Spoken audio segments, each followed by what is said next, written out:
Hello and welcome to Bandy, a podcast about being flexible in all of the ways that means. Thanks for joining us. My name is Andy Young, and I'm one of your dreamy, magical hosts. Joining me as always is our other dreamy and magical host, Beth Martin. Beth, a pleasure as always. What's the crack? Um, so I'm going back to Mexico for Okay, more stem cells nice. on Wednesday. Ooh, okay. Yeah. So still feeling not good, want to be Mm, feeling way better. So I'm getting like I did 50 million, which sounds like a lot, but it's like not. The first t time I went down what in like May, and I was like, how much can I get for this certain amount of money? And they were like, you can get 150 million. And I was like, fucking, let's do it. So I may not feel great for a few days after that, but the okay. hope is that that'll really start to change how much I'm napping Yeah, that's good. Okay, fingers and the crossed. crushing fatigue that I'm Yeah, that would be constantly living under. So that would be nice. I yeah, would very much like to see that. Yeah. So yes, okay, I'm hopeful. Okay, I had no idea like that's the sort of quantities you're. I mean, I understand that's probably still in terms of what it actually is tiny, but like still it that's sounds like a lot. Yeah. sounds like a lot of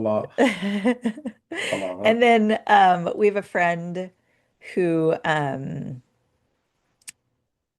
it's sad. His mom just passed away. She was like, I think I mentioned this before. She was like 98 years old. And my friend is keeping her apartment in New York, in okay, Manhattan. And he was like, okay, if you and Harper are going to be there in September, why don't you just stay okay, at my place? And I was nice. like, okay. So I looked and I was like, this guy to save like $2,000. That it sneeze. Andy's It's got to not. It's sneeze, gone guys. now. It's Oh gone no, now. I'm sorry. I'm It's fine. It's sorry. fine. I'm It's the trying so worst close. feeling. I Sorry. hate that. I I hate know. that feeling. So yeah, so good things out of not so good things. I don't know. Life is just weird right now, but Yeah, it sure is. yes. Um. Yeah, like, I feel like there's always a kind of a rush for a lot of people that have excitement about the summer, but summer always feels kind of weird to me. Yeah, it does to me too. I was reading an article about like how summertime sadness is a real thing. I believe it. And it's like you want to be doing all the things, you want to be, like having the quintessential Instagram summer or whatever, right? Yeah. Because now we're comparing ourselves to everybody else's lives and vacations, and like it's not just a Lana Del Rey song. More's the pity. Uh-huh. Um, yeah, yeah, it's kind of fucked like it is. It's really not good at all. But it's I mean, it's why I try to like limit myself so much because it just makes me like see like and I'm pretty good now if I'm like scrolling through Instagram or whatever, pretty quickly going, nope, stop doing this, go and do whatever else, literally Anything anything e- else. anything else. Yeah, start smashing your head and yourself in the face with a hammer is an Mhm. improvement, which I don't do. Can't I can't damage the moneymaker, That's right. right? What's the Yeah. crack with you? So, like I was telling Beth beforehand, there's been a bit of a heat wave recently, and it's kind of like any of our American listeners will look at the The number. numbers and be like, "Whoa, these are rookie numbers," but it's hot for us, especially for a country where like air conditioning is it's very unusual. Some houses have it, but it is very unusual. So it's like, it's pretty rough and it's tough to kind of sleep in this heat. Um, I so it's one of the reasons why I went to see Certain Man at the weekend. I've got a few different things to tell you about, Okay. but I went Okay. to see Certain Man on the weekend, and I was like, Yay. hooray! Because like movie theaters tend to have air conditioning. They didn't switch it on for whatever reason, so it was hot as fuck in Oh there. my God. That's Ugh, like that's a rule about movie theaters is they have to be freezing. absolute bullshit. Uh-huh.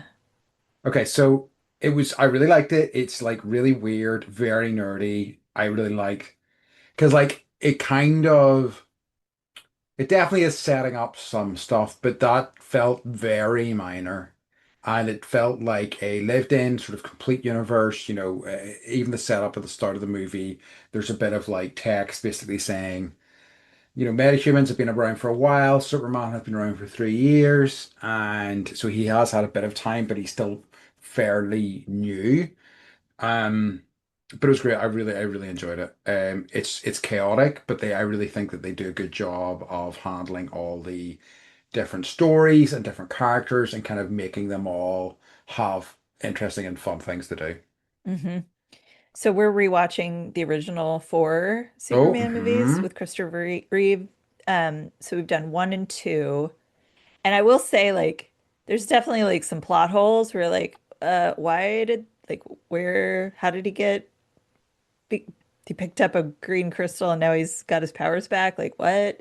And like, yes. why is Gene Hackman so evil? Like Lex Luthor, and like, what's the origin story around that? So I'm assuming James Gunn gave you a little more info about I, like not yes. just wanting to be evil for no reason.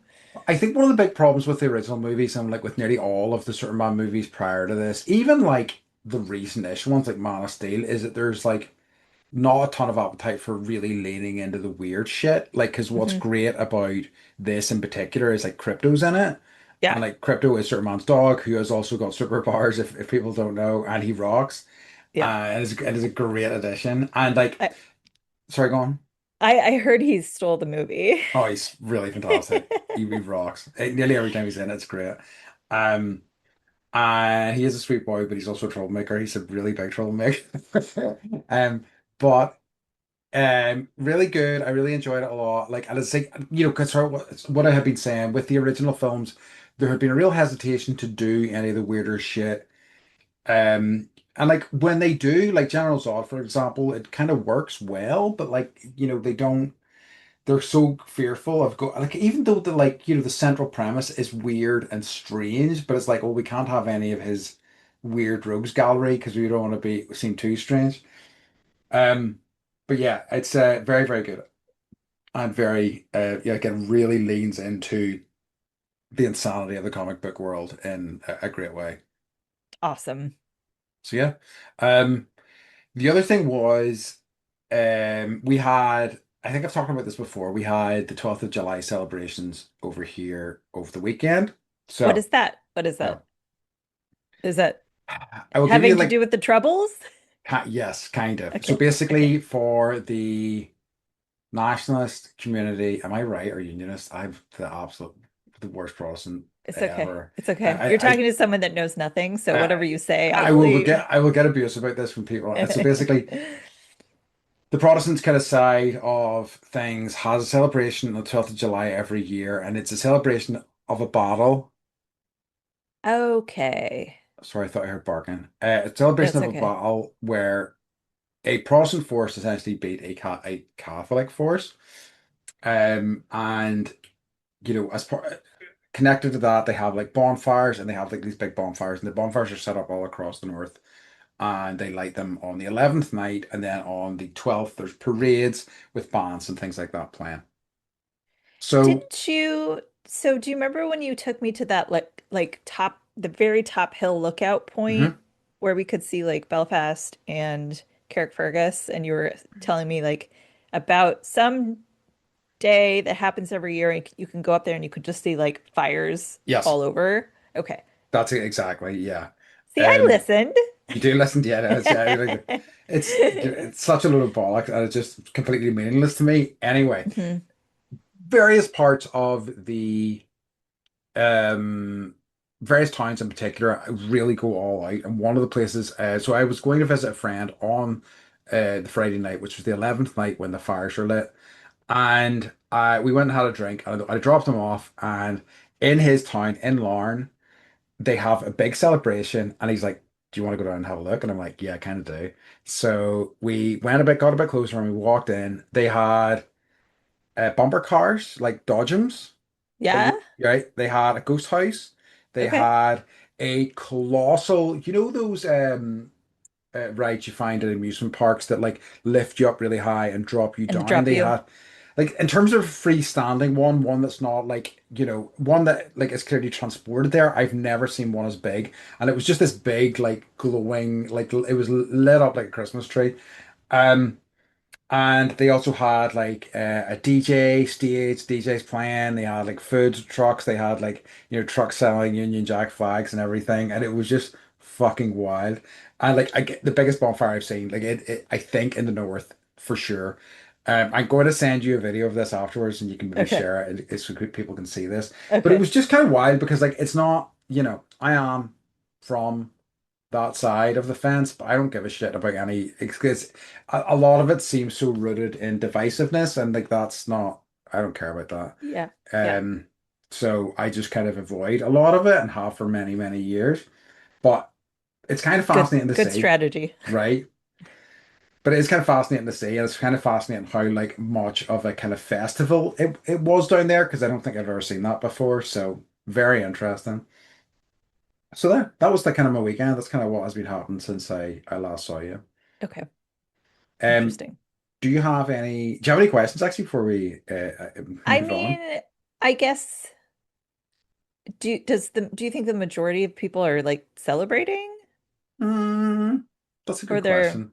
The is it like majority, I don't know. I'd say quite a lot. I mean, that's a good question. I don't know. I really don't. Like, I'm so disconnected from it. Like, I really have no idea. I know it's important in my town. It's important in, like I say, Larne and a few other places. In Antrim, the county that I'm in, there's a lot of towns that it is quite important for them, but it's never been that important for me. So like I just I feel a bit disconnected from it. So I feel like support and like the desire for it is dying out, but they were trying to like diversify and make it like more inclusive and things like that. And I'm like, I uh don't know. It feels so rooted in like there's like not that bonfire I was at, not which isn't to say it was a good one necessarily, but like some of the bonfires had a boat of immigrants, a dummy boat of immigrants on top of the bonfire. Like they have like Irish flags from the south of Ireland flags attached to it. So there is a very much a wow. yeah, yeah. So it's not chill. So and I don't It want to be any feels, part I of don't that. know, it feels like familiar to what's going on in the States right now. Yeah. Just pitting people against each other, and this is your Hmm. enemy. This person that or this group that you know nothing about because you never Hmm. interact with them. They're your enemy. Hmm. Okay, it's fucked.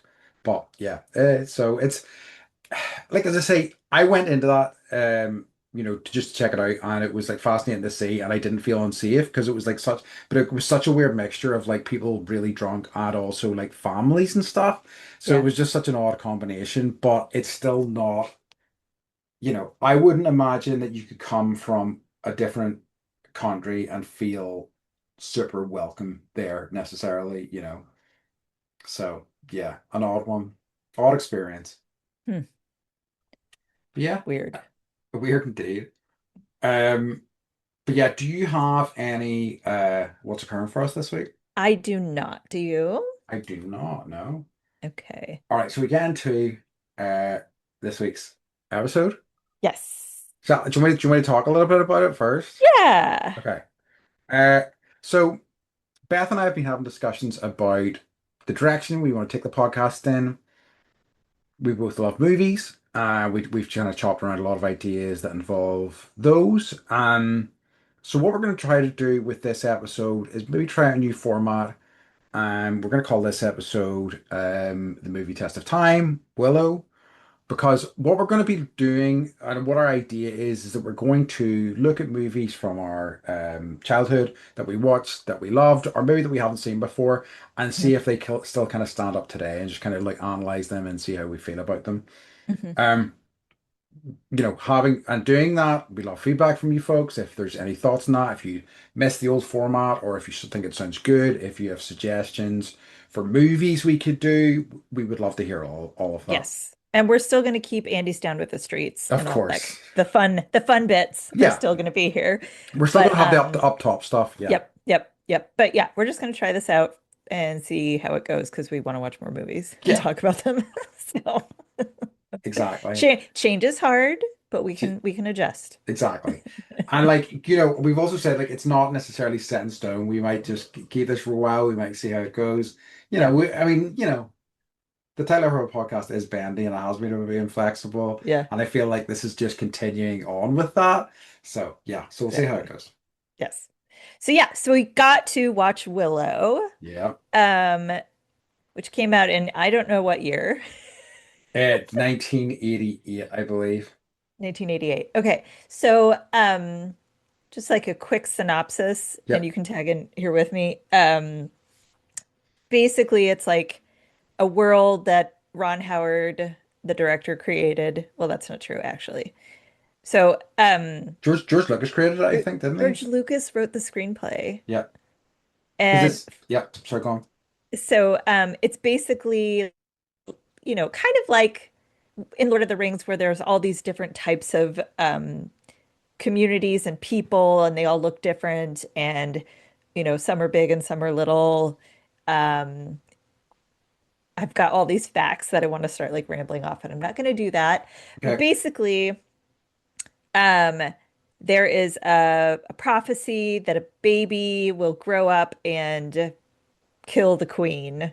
And so the queen is rushing around trying to find all the little baby. It's a baby girl that has like is born with a certain birthmark. And that's what the prophecy says. So they're trying to find the baby, killing all the babies, and It's not chill.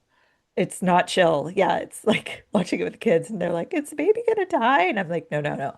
So this is gonna be full of spoilers for everyone who hasn't seen Willow. You totally should because it's great. But um, so one woman decides to do the right thing and helps this lady who has the baby with the marking, the birthmark, and sends her down the river. And the castle finds out, chasing, chasing, chasing. And basically, this family of, they're called Nelwyns, Yeah. find the baby on the side of the creek and decide to bring her back to the town. Hmm. And they're, you know, basically these dogs are hunting and Yeah. find the town, and they decide that someone has to get this human baby to the human area of, the world. Yes. And so it's an adventure story, Yeah. and It's about Willow's adventure then trying to kind of deliver Elora Dana and the baby kind of safely and the kind of like trials and tribulations he gets into along the way. yeah. He doesn't know about the prophecy or any of that or the Hmm. danger that lies ahead.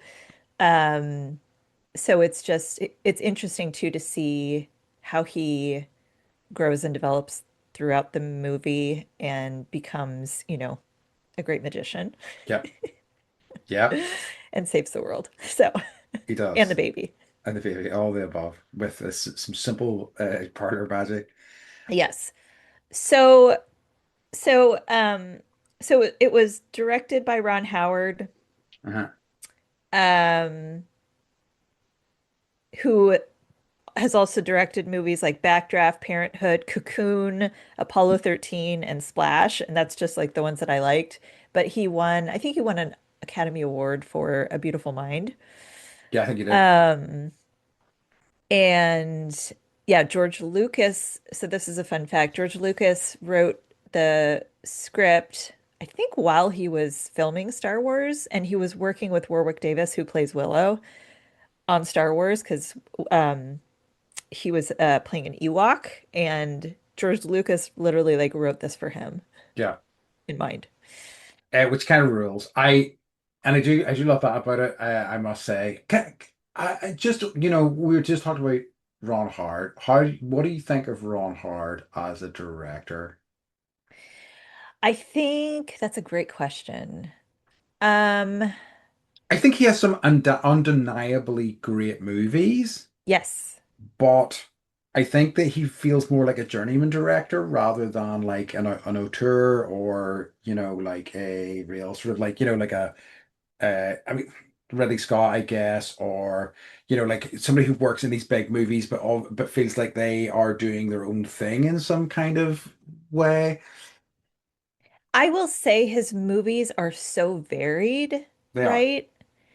Like Apollo 13 was something like I don't know if I would watch that Yes. again necessarily, but it was such a good movie, but it's kind of I don't know. Um, I think I think he is I really kind of dig his stuff. I think it's really varied, and I was surprised to see like oh he did he I think he likes to immerse himself in like a subject, you Yeah. know, like firefighting True. and learning all about that. And I don't know if you've seen Backdraft before, but I really like it's Backdraft. Yeah. yeah, it's one I might want to add to our list of things to watch. Um, I also think that like I think that Frost Nixon's incredible. I think yes, that Rush is fantastic. I really love Rush as well.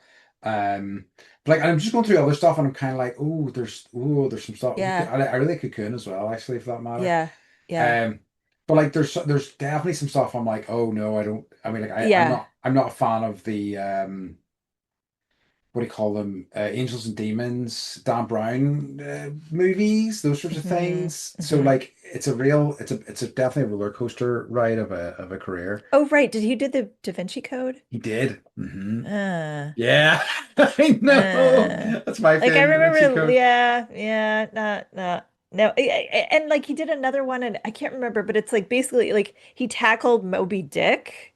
Oh, really? Yeah, and it's like Chris Hemsworth and like a young Tom Holland and Cillian Murphy is also in Oh, it. that's in the Heart of the Sea. That one Yeah, is that? yeah, Yeah, yeah, yeah, yeah, yep, yep. So I'm just like, how can you go from like Splash to Moby Dick, right? yeah, Or so, like, so it's just interesting that he can take on small projects like being the voice of the narrator for Arrested Development, yeah, and then turn around and be like, oh, now I'm going to make a movie about Moby Dick, right? yeah. It does rock, and he has a an enviable career, I would say, and one that he really does seem to do a lot of things, and more power to him for that. Yeah. Like, did you watch the episode of him in the studio? Yes, it was amazing. Yeah, like he basically like he's kind of known as like one of the nicest people in Hollywood, but he plays like a complete dick Yeah, he in does. It's the great. in the show The Studio. So it's like, yeah, I enjoyed that. It was pretty wonderful. Hmm. I love it. No, that's cool. So, uh, Do I was all. you Mhm. go ahead? No, I was going to say about. No, I think we're going to get to this. So, sorry, ask your question. Well, I guess did you like when you first heard the music, were you like, oh yeah, I remember Oh, this? that is one of the things I've written down and I wanted to talk about. I feel Yeah. like two of the pieces in particular, the Nelwyn music, Hmm. the Village Celebration, I think it's literally called the Nelwyns. I've written Yes. down the two tracks that I love. The Nelwyn Yeah. song is sensational. I think that Willow's theme is also absolutely gangbusters. Like it's fantastic. Yeah. Like they're all timers. And I was like, oh, John Williams is on one. And then I was like, oh no, wait a minute, it's James Horner. James Horner. Yeah, So James Horner's also done Titanic, yeah, Avatar, Aliens, Field of Dreams. It goes on and on and on and yeah, on and on. Um, Sadly, he's passed away. yeah. But And but also another incredible yeah. composer, like he truly is. But So like, they were so good, and they were such so transporting for me hearing those, like back yeah, to being a kid in particular, more than yeah, any of the visuals. same. I had the same like as soon as the theme song started playing at the Oh, beginning of the movie, and I was like, oh right. yeah, Like I want to get my jammies, yeah. my footed jammies. Um, so were you okay, like did you find the world that they created to be believable? I my I here's what I struggled with. I feel like it was poorly defined. I Mhm. feel like it's really frustrating, and I really kind of wrestled with this a lot because there's a lot of stuff I love. So, for example, I love the fact I just love things like calling humans dakinis. It's something I'm going to start doing whenever people annoy me. Start calling them stupid fucking dakinis. Yes. Yes. It's just great. There's just like I like the brownies are fun, like they're kind of irritating, but they're also not. Like it's Yeah. just there's lots of fun individual pieces. I just don't feel they fit together super well. Like one of my big sort of issues with it was that like, I feel like maybe the filmmakers thought that too because that's why there's like an opening crawl at the start because I feel like it's not very clear. Like you vaguely understand what the stakes are, but in terms of this larger world, it's really unclear. Yeah. Like you think about Star Wars and you have, the Empire and the Rebellion, and it's like, okay, good guys, bad guys. Obviously, Empire good guys, Rebellion bad guys, right? Right. That's how it works, Totally. right? Yeah. Okay. Yeah. And and then, but like in this, like, at one point, you meet an opposing army, like I guess one of the good guys' armies, and like they say the name of the army, but it's meaningless. Who are these people? Who do they represent? What are they fighting against? Hmm. And I feel like there's a bit too much of that for me, and Hmm. it's such a shame because as I think there's so many individual components that are wonderful. I just wish that they all fitted together a bit better. Hmm. Do you think if the movie was longer, like Lord of the Rings just broke it up into a trilogy? Yeah, I think so. I think yeah, if he had, yeah, I think that would probably would work if he thought of it as a trilogy and just like done more setup in the first movie. Hmm. Because I feel. Even Willow's journey as a sorcerer feels like it's just on its first steps within this movie, you Yeah. know? Yeah. Like it happened too fast. It did. Yeah. Yeah. And, this was back when movies were like 90 minutes Yeah.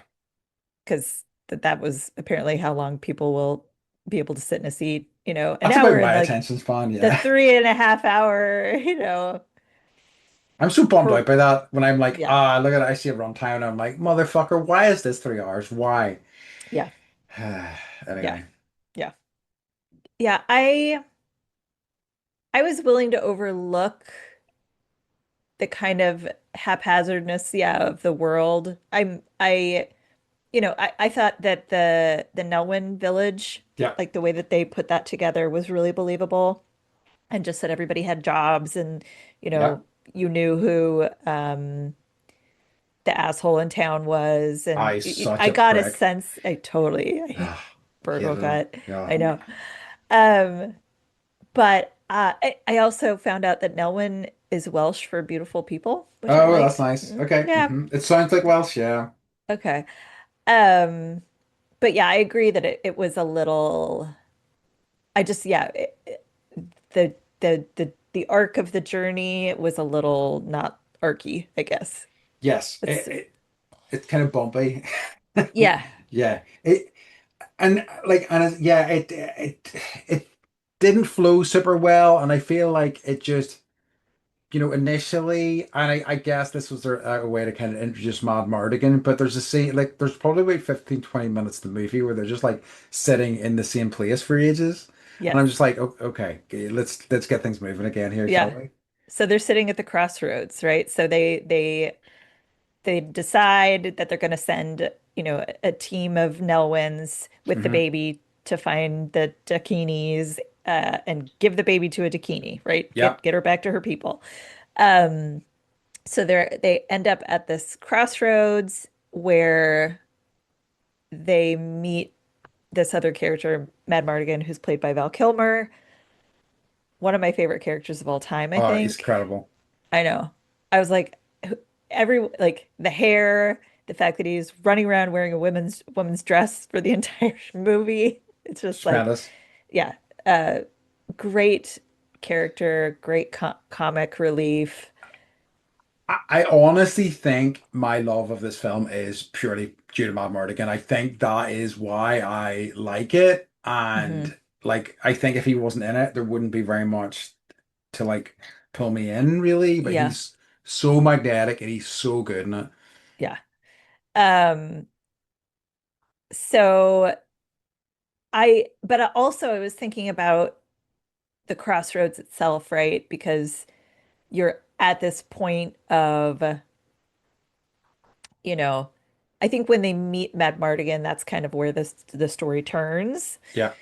and they are no longer in charge of their own destiny, right? They're inviting other people in on their adventure, and that creates, you know, different catastrophes and moves the story along. But so in folklore, crossroads, so I wrote this down, may represent a location between worlds, which I feel like this was. Um, and they were sitting there for a really long time. And it's like there's all these like cages where they like put people to die, basically. And that's, where Mad Mardigan is, and he's trying to get them to let him out. But it's also a site where supernatural spirits can be contacted and paranormal events can take place. Symbolically, it can mean a locality where two realms touch and therefore Mm. represents a liminality, a place literally neither here nor there and betwixt and between. And like reading that and then like I rewatched that part because I was kind of like move the story along and then I was like, no, this is important because this is really kind of the It does introduce a lot of stuff, and it's a good yeah. opportunity to meet a lot of like characters. Hmm. As I say, I just feel like, and I do agree with you on that, but like, I feel like, meeting with, you learn a bit about Mad Mardigan because you meet Eric or Eric or whatever his name is, Hmm. and he's like with this other army. But like I say, I just wish they had done. Maybe I want this film to be a bit longer. I wish they had done a bit more work and establishing who they were, what they Yeah. were fighting, what they were Yeah. fighting for. You Yeah. know, Because they were yeah, that was unclear. They were just fighting and then they were like, oh, now we're gonna help fight for because they talk about this this. castle getting wiped out, and then that's where they're going, and he like tells him about that, and he's like shocked. But again, it feels fairly meaningless to us as the audience members. It's just so unclear what that is, who it Yeah. belongs to. So it's Yeah. hard to care. Yeah. Yeah. Yeah. Um, so what did you think of the visual effects? Pretty great. So like it's interesting because I've been talking to you about that. I talked recently to you about Light and Magic, which is about the studio that made those visual effects. So like it's as I was watching the film and the opening credits came up, I was like, I recognize all the names of the special effects guys, which is kind of nuts. But like ropey, but there's some great ones. Like I think that the back then, the green screen stuff, like the monster in the castle Yeah. and the trolls looked a bit Yeah. ropey. Yeah. I did What's think ropey mean? not great, Okay, I would say. ropey. Huh. And but I did think that like some of it, like I really thought the whenever he was attempting to change Finn Roselle back into her human form, I Hmm. thought a lot of those changes between animals was really worked quite well. Like certainly for its time, still kind of holds up. So, fact about that, that was the first movie where they actually tried to morph As a the, being yes, from one thing to another to another. there was like an early And CGI experiment, wasn't it? yeah, Yeah. yeah. So that was your ladies and gents at Light and Magic. Yeah, Is it exactly. ILM, ILM. ICM? ILM. ILM is the full Okay. Industrial Light and Magic is the full name of it. But yeah, so look, I thought good, not distractingly bad, but I especially that monster in the castle, just the green screen stuff back then. Yeah. It looked so fake. It was hard to Yeah. take fully seriously. But apart from that, pretty good. Yeah. I What do you think? the I had a hard time with the brownies. They're the Yes, little tiny people. Um, they're I know they're supposed to be comic relief. They're kind of sure. annoying. I get it. They're there. But you could definitely tell that they did their best, but Yes. it was clear that, there was a lot of green screen going on there too. I thought. Um I thought what I did like about yeah, I totally hear you that. Do I did like the brownies? I think what kept me in it with the brownies was like especially the kind of like antagonistic relationship they had with Mad Mardigan and stuff like that, which I Yes. thought was all Yes. consistently very funny. Like he kept like Yes. kicking dirt at them and whatever. It was always great. Um, but yeah, I mean, you know, and I'm it's say in terms of like. I'm interested in in them seeing the building blocks for them pushing the envelope with digital effects. So I think it's a hmm fascinating kind of like from that point of view, it's fascinating to kind of see this, you know. Yeah, I thought so too. So for the time, I would, I would say overall, I mean, I'm nitpicking it, but I thought it was pretty impressive. Yeah, it definitely I is. stole the baby. Yes, I it's so stole the good. baby. Right. On the Eagle, amazing. It's so I'm watching I've started watching RoboDoc, which is a documentary about RoboCop. It's like Ooh, four parts, and each part's nearly movie length. It gets in total, it's going to be at least twice the length of the actual movie, but it's very good so far. But okay. they are talking about the 209 animations in that, which is really interesting because they're about, I think they're about a year apart. If maybe they're very close in terms they're a couple of years apart with RoboCop and Willow. So it's even interesting to see that, seeing that after just having seen Willow and seeing kind of like the improvements and things like that that were made, hmm but hmm it's very cool.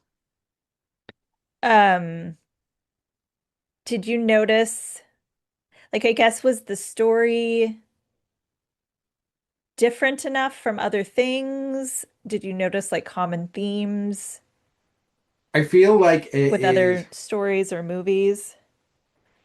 I feel like, certainly with the L ones and stuff like that, that conceptually feels like a big lift from, I'd say more The Hobbit than Lord of the Rings. Like, hmm I mean, like obviously there's not the baby aspect, but there is, this kind of sheltered race of creatures going out into the world, having an adventure type of thing, finding themselves.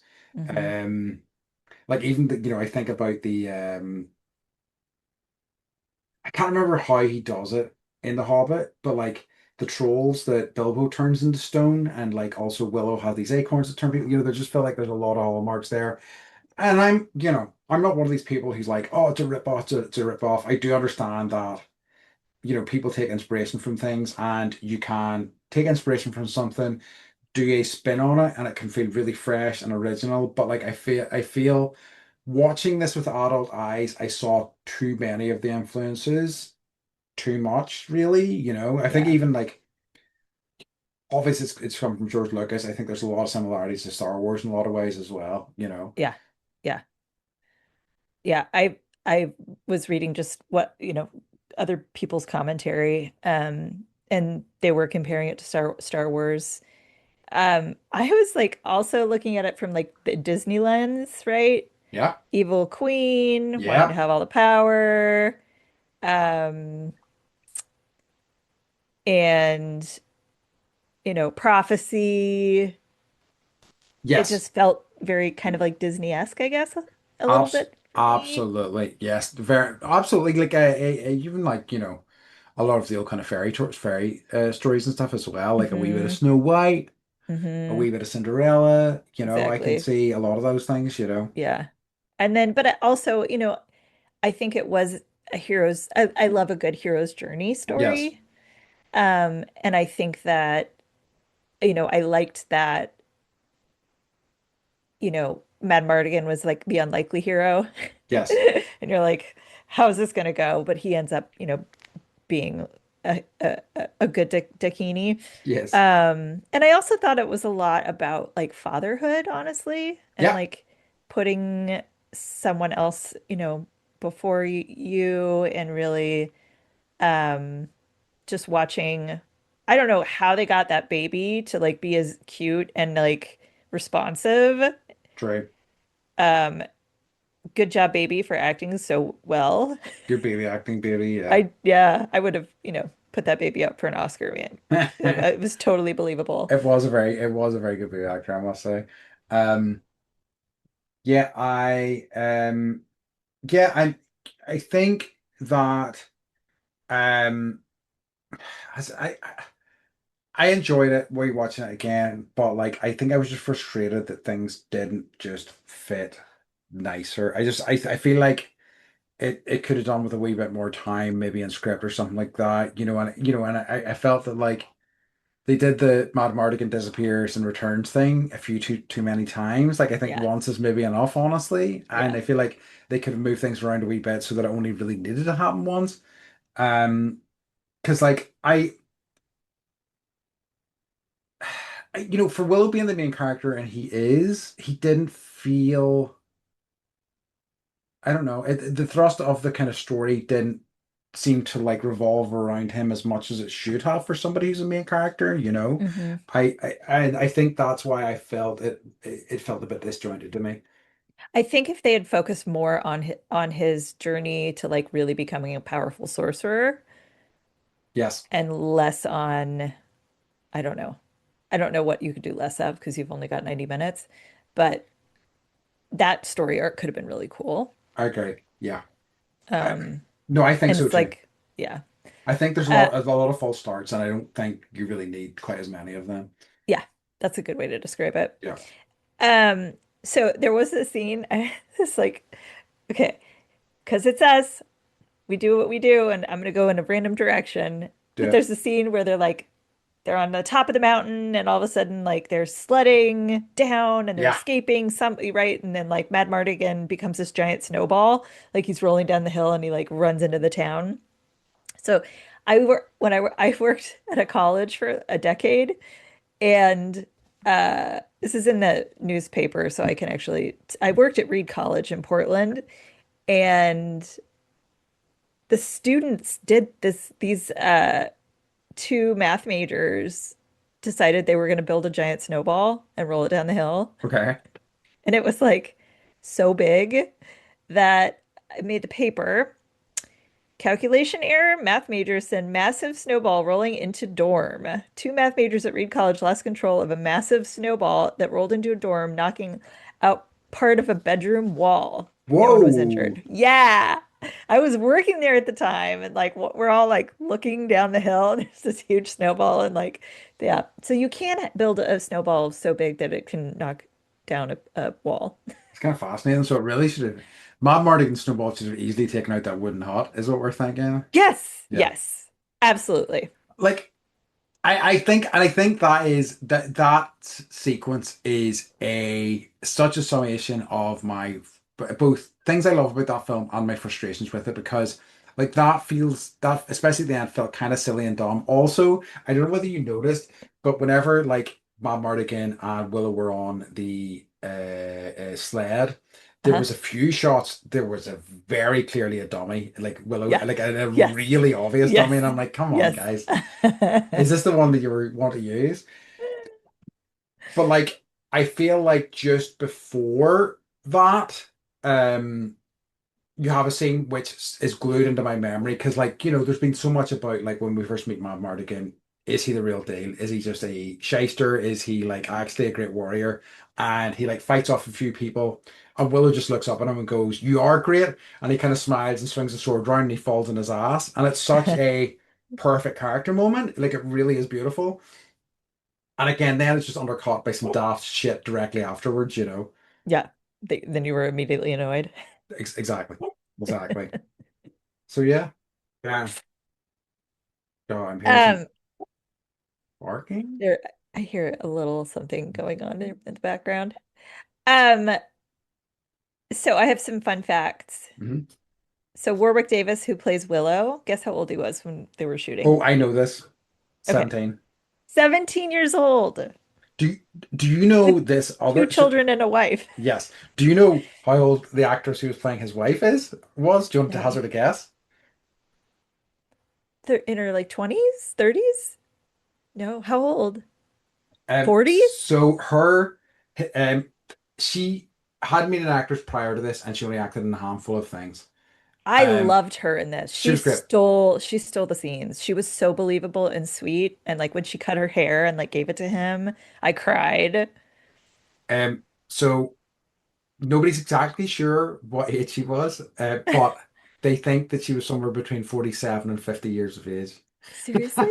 Yeah. So we've Like got Willow had acne. He had like yeah. pubescent acne. I So because I looked at the and then I looked at his face and I was like, oh yeah, he's totally got pimples.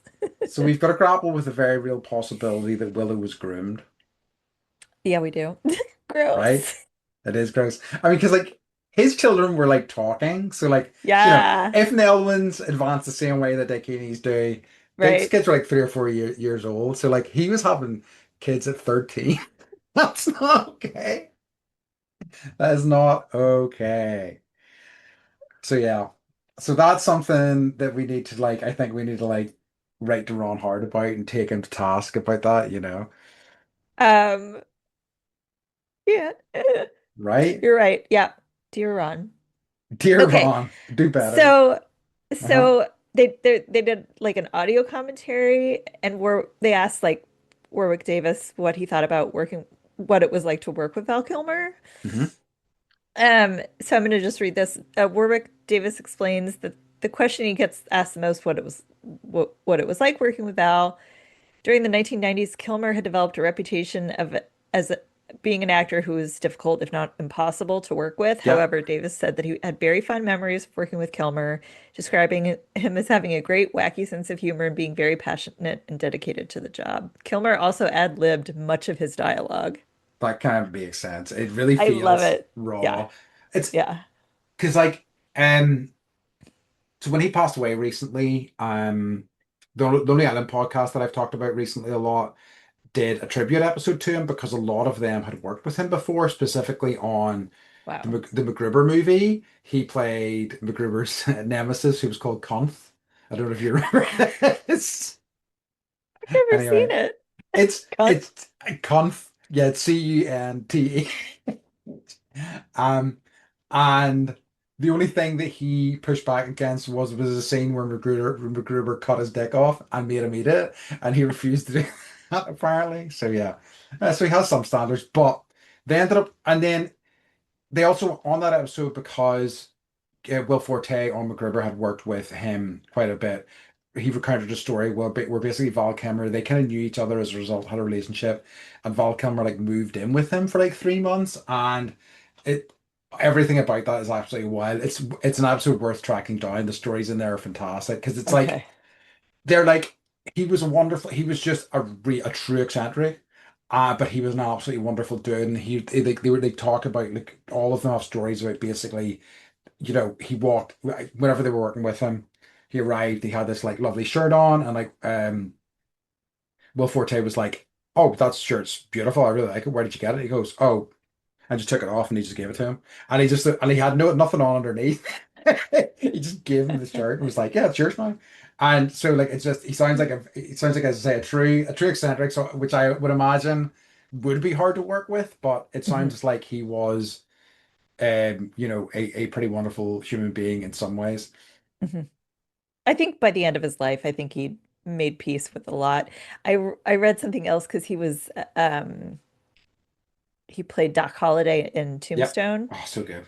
and there's the one scene where he's got to like do something cool with his guns and like flip them around, and he was so like I think he was still drunk from the night before, and everyone was all worried like, oh no, like he's not gonna be able to do this, and like one scene, one take kind of thing. Yeah, yeah. Perfect. He was All right. like, it was almost better, right? Oh yeah, And it then was that more makes sense believable for Doc Holliday because he was like, anyway. yeah, supposed to have tuberculosis and like, I don't know, Was an such a good, alcoholic, I think. Yeah, yeah, yeah. yeah, Love it. yep. So um do you have so I've got another wee segment. I don't know if there's any other things you want to talk about in general, but I've got another wee segment I want to do.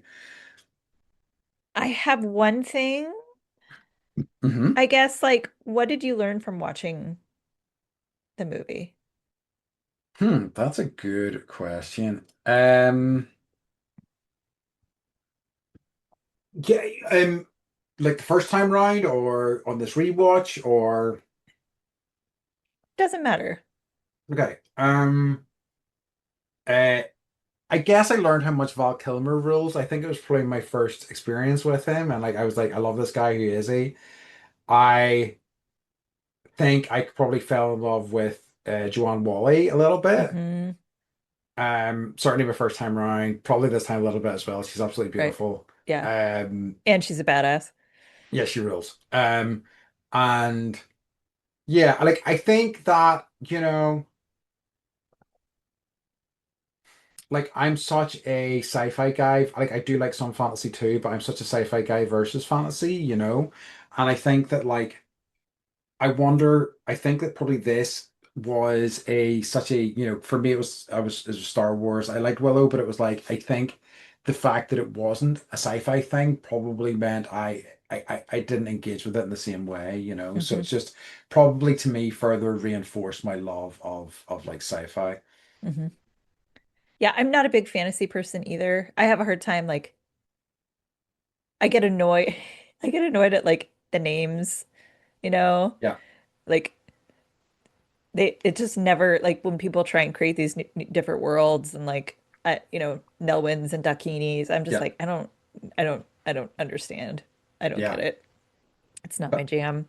that makes sense. It really But does. not to say that other people shouldn't enjoy it. It's just I read nonfiction. I'm sorry. Exactly. And and everybody likes what they like. And I think, I feel like there are definitely better examples of fantasy films that I really do have a lot of love for, Yeah. but it just, on the revisit, I did really enjoy it. I did enjoy it, but it was also, it felt lacking and frustrating in a lot of ways as well. I feel like that was my Hmm. original experience with it too. So like, Hmm. I don't, in terms of like, because we talked a bit about, would we recommend it? Would we, we'd recommend people rewatch it. And I would say if you have nostalgia for it, you probably will enjoy it, but Yeah. I wouldn't go out of my way to watch it. But I Yeah. don't know how you feel about that. I think like I remember being terrified of, the pack of dogs ch Yeah, chasing.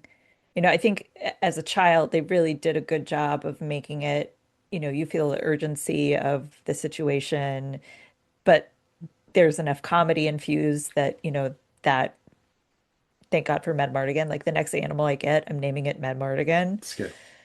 Um, Rewatching it, I was like, we need George Lucas to write more and Ron Howard to make more movies. Like I'm always like, get out there, boys. If you're not doing something, like make more stuff for us. I mean, like, and it's enjoyable for sure. And also, if you consider like George Lucas, Star Wars, George Lucas, Yes. Indiana Jones, like this Yes. guy smashed them out of the park. Like he Yes. was no slouch at all. And like Mm-mm. it's something that like that, like magic documentary has taught me is that like it doesn't, those things alone are fantastic, but what he's probably going to be remembered for is how he pushed forward like digital editing, sound design, like digital effects. You can debate on the merits of those things and whether they were a good thing for the movie industry, but they were still very important for it. And he Yeah. like he really pushed filmmaking forward in like a lot of ways. So he's like an absolute, undeniably an incredible dude. Yeah, I agree. I also think um a really good music score can completely change a movie. Agree. Yeah.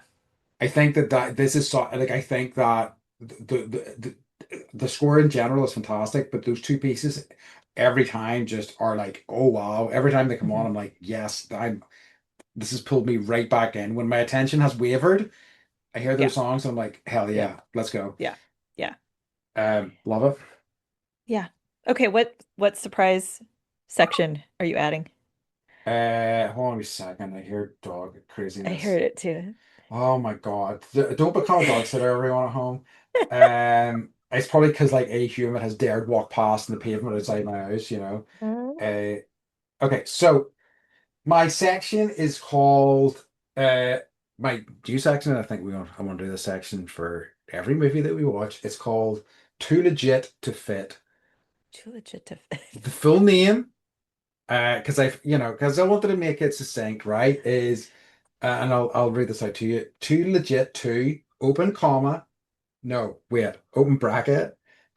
Look anything other than amazing in a variety of incredible close bracket fit open bracket s close bracket. So that was, I'm sure, very clear and concise. Yeah, totally For understood everybody that. back home, and everybody totally understands what I'm talking about. So basically, what I want us to do with this, Beth, is we talk about who had the best fits in the movies. What I'm Ooh, thinking about is we think about if we've got a ooh, particular fit that we like, but I think, we can maybe think about a character, we can judge it based on one character and their variety of fits. And I mean, mhm. like, in my opinion, if we're doing that, there's only one answer. It's Mad Mad Mardigan. Mardigan. I mean, Yeah. well, everyone, like, literally, at one point, he is in a sack and he fashions the sack into a shirt and he looks fucking incredible. Yes. And he fashioned a dress into shorts It looks fucking incredible. and looks fucking incredible. Even when he was locked up in the cage and had dirt teeth, looked Looked incredible. incredible. His hair's on point His hair every with it, time. like long hair with the braids, like Yeah, chewing on Blackroot. I was like, huh. right. The open black shirt, incredible. Yeah. Like, I mean, Yeah. it's just, Yeah. it's just And then sensational. when he finds the like he finds this epic like armor that has like the blonde Yeah, tassel, and the kids are like, did he change his hair color? And I was like, no. They're like, what is that even? And I was like, to look scarier or something, right? it's true. Like, yeah, Just fantastic throughout, like, really. yeah. So yeah, yeah, absolutely wonderful. So I think, are we in agreement then? Do you have any other? I do have a kind of honorable runner-up mention. If I don't know if you got anybody else you want to talk about though, for in terms of their fits, obviously. You know what I did like Hmm. was in the Nelwyn village when they were that there was like a group of Nelwyns that were attacking the dogs, and I really liked like the warrior wear, and they all had like obviously like everybody had a job and like they all worked together, and I don't know if it's necessarily like I don't know, the Nelwyn warriors I thought looked Yes, good. they did. That was a great look as well, I think. And I think that I quite like Eric's look as well. Honestly, I thought Hmm. his hair was fantastic. Yep. I also want to say that they really did Joanne Whalley dirty. I think her costume was terrible. Her helmet looked way too Yeah. big. Yep. Her armor did not look great at all. No, it didn't. So like I think they really did a number on her. My honorable mention has to go to Queen. What is it? Queen Bavmorda? Is it? Yeah, Yes. Bavmorda. Yes. Bavmorda, in that she seems to be dressed like a mummy. Yeah.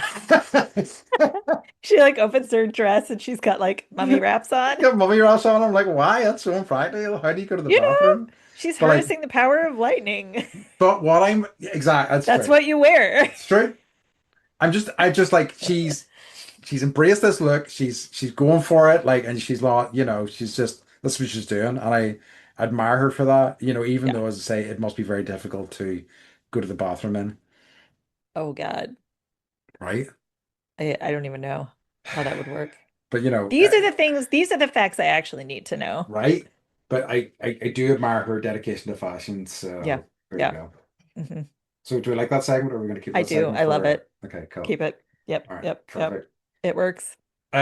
So yeah, I mean, we've already talked a little bit about. I say we both enjoyed it, but I don't think we're check it out. It's not like Jurassic Park where it like, yeah, shook me and continues to make me feel all the feelings. And like, like, I have notes for this movie, right? Like Jurassic Park, I have no notes. Yeah, I could not mix it to complete sense to me. Complete sense to me. Yeah, Yeah. I love it. But yeah, so yeah, I as I say, also folks. appreciate that like you're not like, I don't know. You really gave it some thought and you were like, I don't know, this doesn't quite fit. And like I was just kind of like watching it, and with my kids it was like nostalgic, right? Yeah, But I'm now going to be much more critical. I think it was like, actually, that's not. I was just thinking about it here. I think that we should maybe have like a couple of different sort of like categories that we place them into at the end, Yeah. but we can think Yeah. about what that looks like. But Yeah. like, I think that it is. I think that, like, I remember not being completely blown away by it as a kid, but enjoying it, and I feel like it is still very much there. So it's not like I'm going back and going, "This is shit. What did I ever see in this?" I still enjoyed it. It was still an enjoyable couple of hours watching it, and as I said, if you fancy revisiting it, I do not think you'll be disappointed. I agree with that. Yeah, love it. Yeah. Yep. Cool. Okay. So we move on to our penalty section. Yes. What's we bringing you joy this week? This will make you happy. Okay. We're watching Light and Magic. Oh, hell It's yeah. so we just I watched the first episode, Is Mike watching it maybe with you? and the Nice. kids, and they're like, Ooh, it's blowing their it's minds. so cool, isn't it? Yeah, yeah, It's yeah. so cool. Yeah. Like their Harper, I think might actually like because I wish you could see her room. She's making things like Cool. All out of right. nothing. So like Mm-hmm. she's got these little like pudding cups, and out of a pudding cup, then she makes, like a little dragon house out Yep. of that, That right? rocks. So she's multi-talented, using all these. I don't know where she comes up with the stuff that she does. That rocks. I know, and I'm like, this is something she could totally do. Absolutely. And there's it's like replete with people talking about that going, I like, certainly as the series goes on, it interviews people who joined later on. They're like, I Yeah, saw these guys in magazines and I was like, this is a job you can do. yeah, Wow, I yeah, want to do this, and yeah, that rocks. I love it. yeah. So I think it's like it's inspiring them. It's inspiring me, Yeah. like finding out how they made the Millennium Falcon and Yeah. why it looks the way it looks because there was a pile of dirty dishes in the sink and that gave them an idea. Like it's like blowing my mind. It So is. thank Cool. you. Good. I'm so glad you're I enjoying it. normally don't always listen to the things that you recommend, but Yeah. this is really good. She still hasn't watched Shogun, everybody. I have Still. not. I have Oh, not. anyway. Um, What so about you? what's been bringing me joy is a video game called Crypt Custodian. Hmm. It's Ooh, like that's a it's great title. isn't it? Basically, what happens is it's really kind of rad. It's just really kind of funny and cute, and like the combats and it's like I really kind of love the sort of video game where I can head in a direction and I can just explore, and it kind of gives you that. Mhm. But the setup is essentially you're this like it's a really great setup. Essentially, you arrive and you're like, oh, this is the gates of heaven. Here's what you need to do. You need to go over here, you need to collect this broom, and then you need to come back. And like basically when you get the broom, it teaches you like, use the broom to like swing it about. You can smash stuff. Basically to get back, you have to smash these vases and stuff. So you go back, you get the broom, you go back, and you go up to the desk, and they're like, oh, let me just review your life. Oh, because you're a cat, and they're like, oh, you had a wonderful life, you were really caring, you were like great with your owners. You're definitely going to get in through the nice door. And then it's like, wait a minute. Once you got here, you picked up a broom and you just started smashing everything. And you're like, well, but I thought I was supposed to do that. And that's no excuse. You've got to go to the bad place essentially, and you've got to like clean up everything. And that's the setup. And basically, you find that the lady who kind of runs the gate is deeply corrupt, and that's what the story is. But it was really wonderful, and it's really kind of beautifully designed, really kind of nice animation style, and really kind of nice design sensibilities. So yeah, I really loved it. Good. I love So it. yeah, cool. Okay. So Beth, can you tell everybody where they can find us? You can find us at bendypodcast.com. And yeah, if you have any movie recommendations that you want to hear us chat about, just you can shoot us an email, find Yeah. us on all of the social media platforms, and yeah, let us know. And like any feedback as well you've got on this, because like I mean I think even us doing this, we've learned a few different things. But like if there's Mhm. things that you think you'd like us to talk about a bit more, or areas you'd like us to go a bit deeper into, we'd love Mhm. to hear that as well. Yes. Cool. All right, folks. In that case, we've come to the end of our episode, and we'd like to remind you, as always, to Stay stay